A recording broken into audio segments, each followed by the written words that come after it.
but remember what I said. Later, Henry stopped at Edward's station.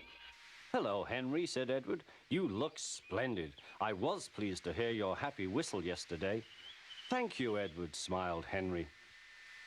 "Shh, shh. Can you hear something?" "It sounds like Gordon," said Edward, "and it ought to be Gordon. But Gordon never whistles like that." It was Gordon. He came rushing down the hill at a tremendous rate.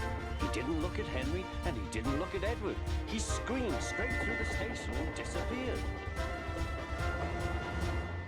"Well," said Edward. "It isn't wrong," chuckled Henry, "but we just don't do it." And he told Edward what Gordon had said.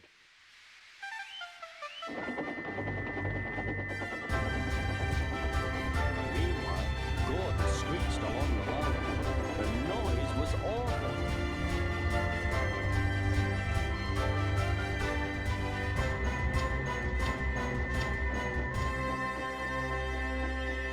At the station, everyone